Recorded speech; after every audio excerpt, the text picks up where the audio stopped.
হরে কৃষ্ণ, রাধে রাধে। আমি গীতা, গীতার কথায় আপনাদের সুস্বাগতম। আজকে আরেকটি ভিডিওতে গীতার দশম অধ্যায়ের 4 ও 5 নম্বর শ্লোকটি পাঠ করছি। আপনারাও কিন্তু আমার সঙ্গে অবশ্যই পাঠ করবেন। ওং নমো ভগবতে বাসুদেবায়, ওং নমো ভগবতে বাসুদেবায়, ওং নমো ভগবতে বাসুদেবায়।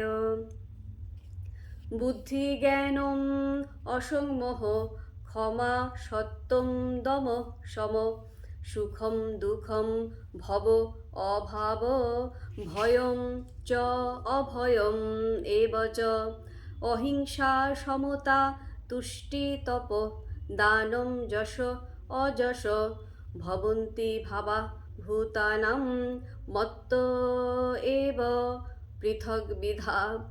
অনুবাদ: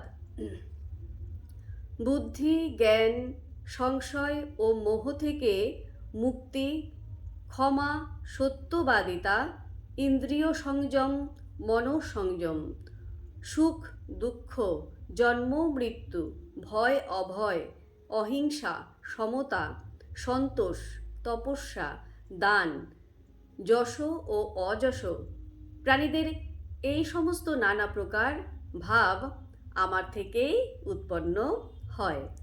তো ভক্তগণ, এমনি করে প্রতিদিন একটি করে গীতা শ্লোক পাঠ করুন আর এই দুর্লভ মানব জনমকে ধন্য করুন। আর আমাকে কমেন্ট করেছেন মন্দিরা চট্টোপাধ্যায়। রাধে রাধে, আপনাকেও রাধে রাধে। হরি বল।